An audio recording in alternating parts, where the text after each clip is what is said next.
نلت یا ریح الصبا یوما الى ارض الحرم بلغ سلامی روضة فیہا النبی المحترم۔ میں نے تھوڑا علماء حضرت کا میں کچھ ایک دو باتیں کی گئی تھی میرے بارے میں مولانا شاہد محمود صاحب سے پوچھ رہا تھا کہ حضرت علماء کرام کی طبیعت ناتواں پر نقابت بارے گراں تو نہیں گزرتی، تو انہوں نے آگے سے جواب دیا کہ حضرات بہت ذوق سے سنتے ہیں،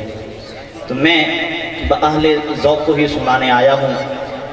دنیا میں گدا ہو کے بھی سلطان رہا ہوں، میں چوکھٹ سرکار کا دربان رہا ہوں۔ میں شکریہ ادا کرتا ہوں، مجھے ابھی حکم ملا جناب محترم میاں بلال عمر بودلہ صاحب صدر بار ایسوسی ایشن ہماری محفل میں تشریف لائے۔ دنیا میں گدا ہو کے بھی سلطان رہا ہوں، میں چوکھٹ سرکار کا دربان رہا ہوں، اور آقا کے چہرے پہ ہی رکھی تھی نگاہیں، نازاں ہوں کہ میں قاری قرآن رہا ہوں۔ اے اہل نظر ذوق نظر تو خوب ہے لیکن اے اہل نظر ذوق نظر تو خوب ہے لیکن جو شے کی حقیقت کو نہ سمجھے وہ نظر کیا۔ تو آپ نے تھوڑا شے کی حقیقت کو سمجھنا ہے۔ ہم کبھی کبھی تو ایسی محفلوں پہ بھی جانا ہوتا ہے کہ جتنے سٹیج پر حضرات تشریف فرما ہے اتنا ہی مجمع ہوتا ہے، تو آج تو مجمع بڑی کثیر تعداد میں ہے، بڑی خوشی ہو رہی ہے آپ حضرات۔ بلکہ حبیب جالب کا ایک شعر مجھے یاد آ رہا ہے، میری نقابت کی ابتدا ہے، اس نے کہا تھا جب ہمارا قافلہ عزم و یقین سے نکلے گا، جہاں سے چاہیں گے راستہ وہیں سے نکلے گا، اور وطن کی مٹی مجھے ایڑیاں رگڑنے دے، مجھے یقین ہے کہ چشمہ یہیں سے نکلے گا۔ اور میں سمجھتا ہوں کہ بلدیہ کے سبززار میں ایک چشمہ نکل چکا ہے۔ بس آپ حضرات علماء اور طلباء اور جتنے بھی معزز حضرات تشریف فرمائے تھوڑی محبتوں سے نوازیے گا۔ دنیا میں گدا ہو کے بھی سلطان رہا ہوں، میں چوکھٹ سرکار کا دربان رہا ہوں، اور آقا کے چہرے پہ ہی رکھی تھی نگاہیں، نازاں ہوں کہ میں قاری قرآن رہا ہوں۔ اور علماء سمجھیں گے، دیکھوں میں بھلا کیسے گلستان ارم کو، دیکھوں میں بھلا کیسے گلستان ارم کو، چند روز میں سرکار کا مہمان رہا ہوں، اور پوچھو نہ نکیرو ذرا حاکم سے لحد میں، آخر میں محمد کا ثنا خوان رہا ہوں۔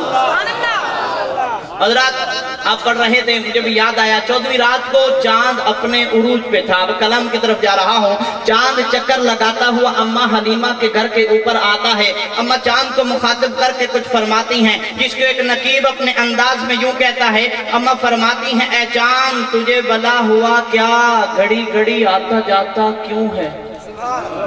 سبحان اللہ۔ اے چاند تجھے بلا ہوا کیا، گھڑی گھڑی آتا جاتا کیوں ہے، یہ کیسی بے چینیاں ہیں تو اتنے چکر لگاتا کیوں ہے۔ تھوڑا سمجھیے گا، اے چاند تجھے بلا ہوا کیا، گھڑی گھڑی آتا جاتا کیوں ہے، یہ کیسی بے چینیاں ہیں تو اتنے چکر لگاتا کیوں ہے۔ اور علماء کی توجہ، اٹھا تو گر میں نقاب احمد، اٹھا تو گر میں نقاب احمد تو اپنا چہرہ چھپاتا کیوں ہے، حسن احمد سے گر ہے نادم تو ہماری حویلی میں آتا کیوں ہے۔ اور پھر اماں اپنے بیٹے کے حسن و جمال پہ ناز کرتے ہوئے فرماتی ہیں، اے چاند تیرا یہ چہرہ میرے پسر کے حسین طلبوں سے ماند ہے نا، تو ہماری چھت پہ نہ آیا کر، ہمارے گھر اپنا چاند ہے نا۔ لیکن حضرات جب چاند پھر بھی کھڑا تھا، میں نے کہا چاند اب کیوں کھڑا ہے، کہتے ہیں خالق سے ایک اور ادا مانگ رہا ہے، خالق سے ایک اور ادا مانگ رہا ہے، دیکھو تو ذرا کیا مانگ رہا ہے، ہاتھ اٹھائے ہوئے نکلا ہے فلک پر، لگتا ہے مدینے کی دعا مانگ رہا۔ حضرات آپ حضرات علماء سے سنتے ہیں، صاحب روح المعانی نے اس روایت کو نقل کیا، میرے آقا نے فرمایا کنت نبیا وآدم بین الماء والطین، میں اس وقت بھی نبی تھا جب آدم پانی اور مٹی کے درمیان تھے۔ بس آخری بات کرنے لگا ہوں، مہمان کو دعوت دینے لگا ہوں، لیکن اللہ نے اپنے محبوب کو کب بنایا، آپ کے لیے نیا کلام ہوگا، تب بنایا جب نہ زمین نہ زمان۔ پہلا کلام علماء کے لیے تھا، اب آپ حضرات کے لیے توجہ فرمائیے گا۔ اللہ نے محبوب کو کب بنایا، جب نہ زمین نہ زمان نہ مکین نہ مکان نہ حور نہ غلمان نہ جن نہ انسان نہ جنگل نہ بیابان۔ اللہ نے محبوب کو کب بنایا؟ جب نہ زمین نہ زمان نہ مکین نہ مکان نہ حور نہ غلمان نہ جن نہ انسان نہ جنگل نہ بیابان نہ سورج نہ روشنی نہ چاند نہ چاندنی نہ ستارے نہ سیارے نہ عرشی نہ فرشی نہ نوری نہ ناری نہ جنت نہ دوزخ نہ لوح نہ قلم نہ عبر نہ گٹا نہ فضا نہ ہوا نہ نسیم نہ شمیم نہ گرمی نہ سردی نہ بہار نہ خدا نہ نہا نہ عیاں نہ ہیرا نہ جھلک نہ آنکھ نہ پلک نہ دل نہ دھڑک نہ سبزہ نہ لہک نہ بلبل نہ چہک نہ ہیرے نہ جواہر نہ زر نہ خزینے نہ دولت نہ دفینے نہ بحر نہ سفینے نہ قمر نہ آفتاب نہ طفلی نہ شباب نہ دید نہ حجاب نہ حسن نہ نقاب نہ بارش نہ سحاب نہ نوکری نہ جناب نہ ہوا نہ خاک نہ آنی نہ آگ نہ عزرائیل نہ اسرافیل نہ میکائیل نہ جبرائیل نہ نوح نبی اللہ نہ آدم صفی اللہ نہ عیسیٰ روح اللہ نہ موسیٰ کلیم اللہ نہ داؤد خلیفۃ اللہ نہ یوسف صدیق اللہ نہ اٹھنا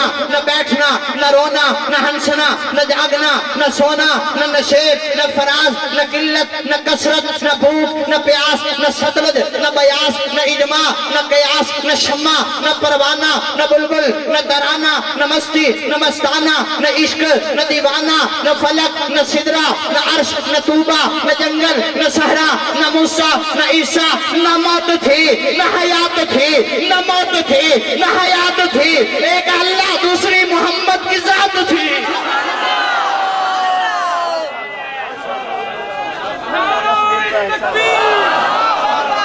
نعرہ رسالت، نعرہ رسالت، نعرہ رسالت۔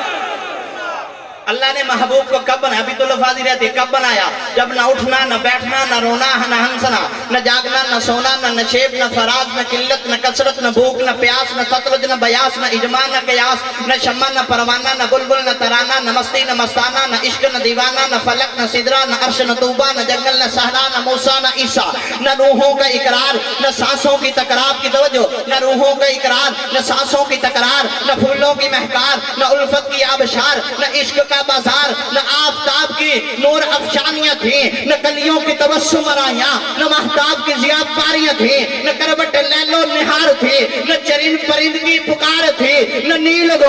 نیل گوں آسمانی شامیانہ تھا نہ ساقی نہ پیمانہ تھا نہ آج کی محفل تھی نہ مجھ سا دیوانہ تھا تو پھر میں کیوں نہ کما ساری کائنات حضور دیے کہ نہ حضور کے بے کائنات ہوندی اے چل تارے نہ کاروبار سارے نہ دن ہوندہ نہ اراد ہوندی نہ جن ملائکہ نہ نبی ہوندے نہ اناتی ذات صفات ہوندی نہ دیوانے رب نو رب کہتے تھے پیدا محمد دی ذات نہ ہوندی۔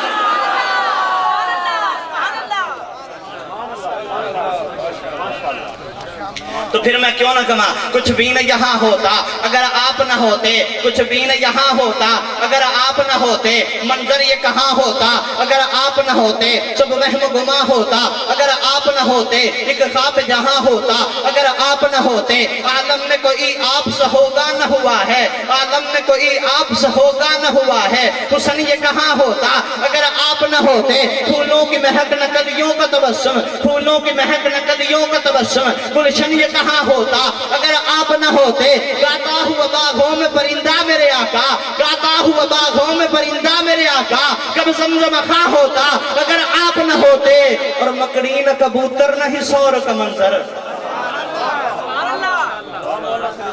اگلا کلام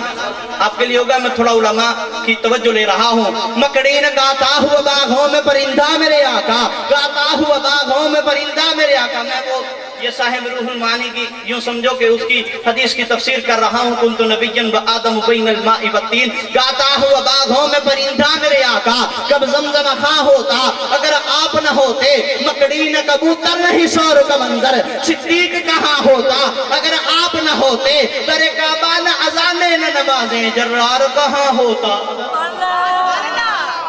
در کعبہ نہ اذانیں نہ نمازیں، جرار آخری جملے، در کعبہ نہ اذانیں نہ نمازیں، جرار کہاں ہوتا اگر آپ نہ ہوتے، دلدار وفادار حیادار نہ ہوتا، عثمان کہاں ہوتا اگر آپ نہ ہوتے، نہیں خیبر نہیں خندق نہیں حسنین کا بابا، کرار کہاں ہوتا اگر آپ نہ ہوتے، نہیں محفل نہیں مجلس نہیں سرکار کی باتیں، طاہر یہ کہاں ہوتا اگر آپ نہ ہوتے۔ حضرین جی وقات، اس کے بعد ابھی بہت ساری محفل بھی باقی ہے، بہت سارے کلام بھی باقی ہیں، انشاءاللہ حضرات کی حسین سماعتوں کی نظر کرتے رہیں گے۔ میں ایک بات، حضرت آپ کا بڑا وسیع مطالعہ لوگ بیٹھے ہیں، ایک مرتبہ فرانس کا وہ پادری ٹیری جونز، اس نے قرآن مجید کو جلانے کی ناپاک جسارت کی، مسلمانوں کا ضمیر خاموش تھا کہ ہندوستانی ایک شاعرہ ہے لتا حیا، اس نے قرآن کی شان میں 4 مصرے لکھے تھے کہ جلانے سے جلے گی نہ مٹانے سے فنا ہوگی، کہیں بے شک آخر تک بے شک۔ یہ ہندوستانی شاعرہ لتا حیا کا لکھا ہوا کلام قرآن کی شان میں کہ جلانے سے جلے گی نہ مٹانے سے فنا ہوگی، کسی طرح بھی ہوگا ناکام تکمیل شیطان کا، یہ قرآن ہے، یہ قرآن ہے، یہ کلام اللہ ہے، اس کی خاطر تو کٹ جائے گا بچہ بھی مسلمان کا۔ اسی قرآن مجید قرآن حمید کی تلاوت کے لیے قاری قرآن، قاری ذیشان لریب لفظوں کی تلاوت کا ایک خوبصورت اور حسین انداز جناب محترم قاری سید انوار الحسن شاہ صاحب۔